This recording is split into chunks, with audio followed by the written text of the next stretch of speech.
अस्सलाम वालेकुम my dear students, I hope you will be fine. आज हम एक्सरसाइज नंबर 10.9 का क्वेश्चन 7 और 8 डिस्कस करेंगे। इससे अबव क्वेश्चन हमने पावर सीरीज मेथड से किए हैं, ये भी क्वेश्चन पावर सीरीज से ही करेंगे। तो आपके पास क्वेश्चन गिवन है 1 माइनस एक्स की 2y का फर्स्ट डेरिवेटिव इक्वल आएगा y के। इसको अंदर मल्टीप्लाई कर दे, मल्टीप्लाई करेंगे तो आपके पास ये चीज़ आ जाएगी। इसको आप नाम दे दे इक्वेशन नंबर 1 का। y किसकी इक्वल आता है? an एक्स एन की इक्वल आता है। और यहाँ पे इसका फर्स्ट डेरिवेटिव लिया, ए हमारे पास क्या कांस्टेंट एज इट इज़ आ गया और पावर को स्टार्ट में लाए, पावर में से एक कम किया, n-1 आ गया। इसको आप n=0 भी लिख सकते हो, n=1 भी लिख सकते हो। बाकी ये वैल्यू सारी एज इट इज़ है। अब आपने क्या किया, इसे पुट किया 1 में पुट करने के बाद आपके पास ये चीज़ आ गई। y का डेरिवेटिव क्या था, ये लिखा, ठीक है। माइनस एक्स की 2y का फर्स्ट डेरिवेटिव लिखा, इक्वल किसके आएगा, y के इक्वल आ जाएगा। अब इसको, ये वाली जो वैल्यू है इसको हम एज इट इज़ नहीं नीचे लेके आए, क्योंकि हमें पता है कि अगर हम यहाँ पे n की +1 ऐड करेंगे तो यहाँ पे भी +1 ऐड करेंगे, तो जब इधर जाएगा तो n-1 हो जाएगा। फिर हमें इसको सिंप्लीफाई करना बहुत ज़्यादा टफ हो जाएगा। मैंने क्या किया कि इसको इस तरह से भी लिख सकते थे, इस तरह से भी लिख सकते थे। अब मैंने इसको इस तरह से चेंज कर लिया, इससे कोई फ़र्क भी नहीं पड़ेगा। माइनस एक्स की 2 आ गया, ये वाला एक्स की 2 आ गया। y का फर्स्ट डेरिवेटिव क्या है, y का ये फर्स्ट डेरिवेटिव है आपके पास। इसको अंदर मल्टीप्लाई किया तो इसमें +2 हो गया, माइनस और प्लस n+1 आ गया यहाँ पे मेरे पास। यहाँ पे भी मुझे क्या करना पड़ेगा, n की जगह पे रिप्लेस कराना पड़ेगा n-1 को। n-1 को करवाऊंगी, लेकिन यहाँ पे मैं 0 ही रहने दूंगी। अगर मैं यहाँ पे प्लस, तो यहाँ पे भी n=2 हो जाएगा।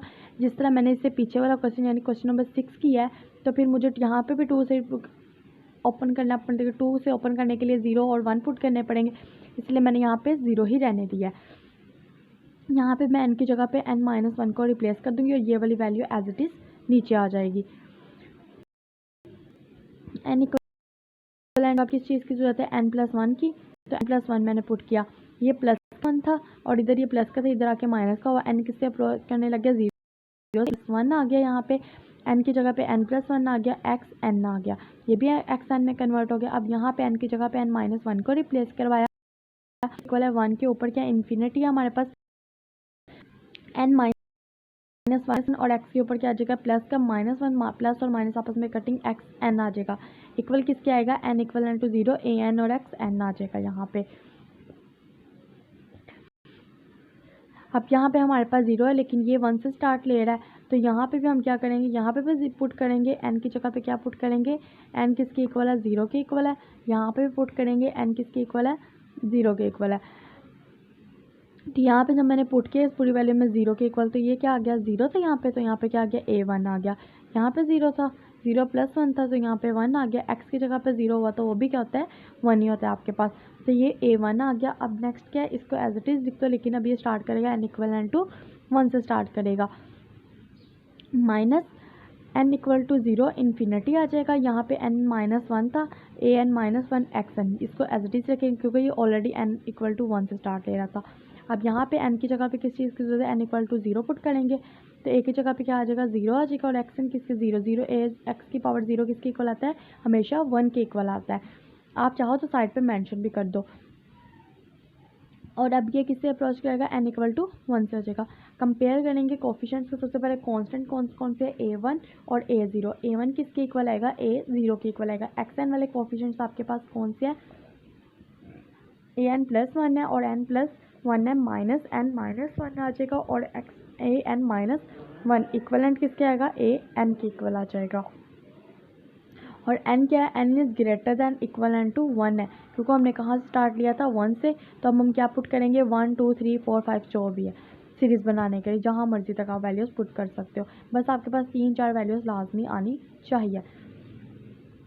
अब आपने क्या किया, पुट किया n=1 इस इक्वेशन के अंदर। जब आपने 1 को पुट किया तो a की 2 आ गया और 1+1 2 आ गया। यहाँ पे माइनस आ गया, n-1 +1 -1 क्या आ गया, 0 हो गया। और यहाँ पे a1 आ गया, तो 2 a की 2 इक्वल आएगा a1 के। a की 2 को इधर, यहाँ पे मल्टीप्लाई उधर उधर आके डिवाइड हो जाएगा, 1/2 a 0 आ जाएगा। अब n की जगह पे हमने 2 को पुट कर लिया। जब 2 को पुट किया 3 आ गया, 2 - 1 1 आ गया। ए में से 2 माइनस 1 किया तो A1 आ गया और ए की जगह पे A2 आ गया। 3A3 आ गया, यहाँ पे A2 आ गया, यहाँ पे A2 की वैल्यू हमारे पास ही, ये वाले A2 की वैल्यू हमारे पास ही 1/2 A0 आ गया। इस A1 माइनस A1 को हम इधर ले, और A1 हमें पता है किसके इक्वल आता है, A0 के इक्वल आता है।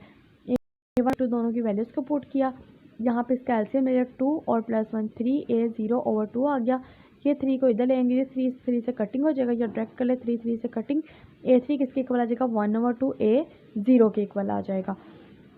अब हम पुट करेंगे n 3, ये मैंने पुट किया n = 3।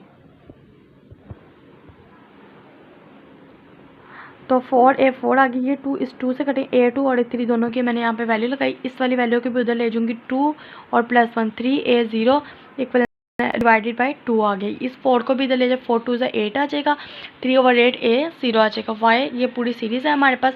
यहाँ पे मैंने वैल्यूज़ लिखी और A0 इनमें से कॉमन आ रहे थे, A0 कॉमन ले लिया और ये हमारे पास अंदर बचा।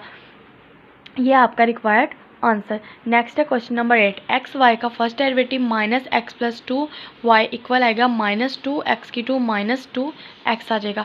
इसको आप नाम दे दो इक्वेशन नंबर 1 का। इसको अंदर मल्टीप्लाई किया, xy आ गया, -2y आ गया, इक्वल आएगा -2x⁴ -2 इसके इक्वल आएगा n = 0 infinity an x n आ जाएगा।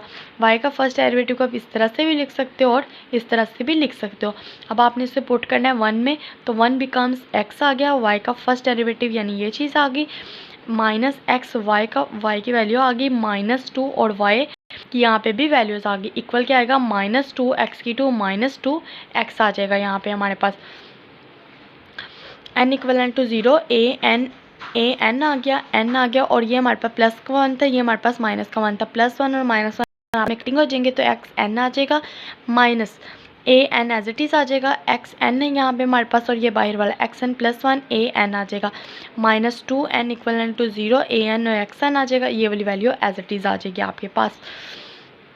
अब ये xn है, ठीक है, ये भी xn है। इसको xn बनाने के लिए n की जगह पे रिप्लेस कराना पड़ेगा n-1 को, और इसको मैंने 0 से स्टार्ट आने देना, क्योंकि यहाँ पे अगर आएगा तो n-1 इक्वल कर लेगा 1 से, तो इसी वजह से लिखा रहने,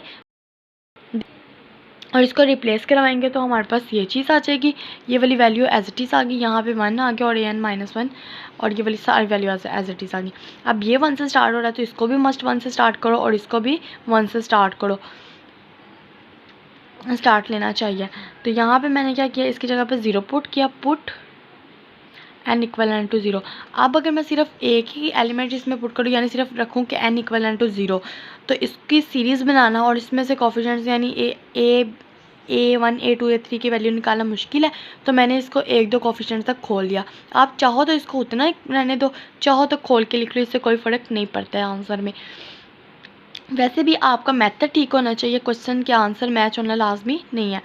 तो यहाँ पे क्या, यहाँ पे n की जगह पे 0 1 और 2 मैंने पुट किया, तो 0 1 और 2। अब आप इस चीज़ से कंफ्यूज हो रहे होंगे कि यहाँ पे मैंने 0 1 और 2 क्यों पुट किया है। तो यहाँ पे अगर मैं सिर्फ 0 पुट करती तो आंसर सिर्फ n = 1 आ जाता।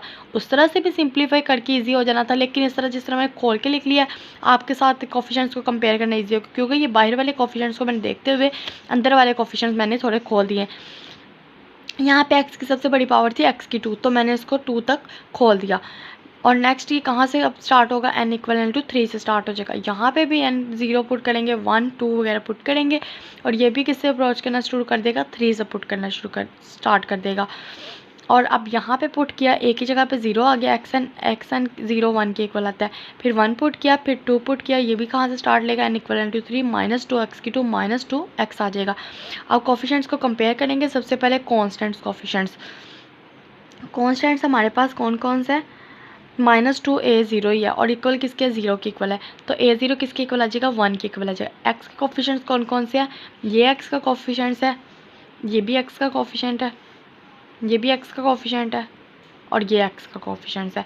ये वाले सारे x के कोफिशिएंट्स को कंपेयर करके लिख लिया। ये A1 था, ये भी A1 था, तो A1 में से A1 -A1 आ गया, -2 आ गया, A0 A- अब में से कॉमन लिया तो A1 किसके इक्वल आ जाएगा, 2 के इक्वल आ जाएगा। अब हमने पुट किया कि x की 2 वाले कोफिशिएंट्स है, उनको भी कंपेयर कर लिया। x की 2 वाले ये कोफिशिएंट है, x2 वाला ये कोफिशिएंट है और x2 वाला ये कोफिशिएंट, इनके कोफिशिएंट्स को भी कंपेयर करके लिख लिया। तो यहाँ से ये चीज़ आ गई, a1 किसके इक्वल आ गया 2 को। अब n वाले कोफिशिएंट्स को लिखा, उसके बाद n कहाँ से स्टार्ट हो रहा था, तो यहाँ पे 3, ये 3 से स्टार्ट हो रहा, तो यहाँ से मैंने 3 से स्टार्ट किया। और हमारे पास जो गिवन इक्वेशन है वो कौन सी है हमारे पास, ये हमने एक्स एन वाले सारे कोफिशिएंट लिख लिए। सबसे पहले पुट करेंगे n इक्वलेंट टू 3, 3 पुट करेंगे तो हमारे पास ये चीज़ आ जाएगी। उसके बाद 4 पुट करेंगे हम यहाँ पे, तो जहाँ जहाँ पे n है वहाँ पे 4 आ जाएगा।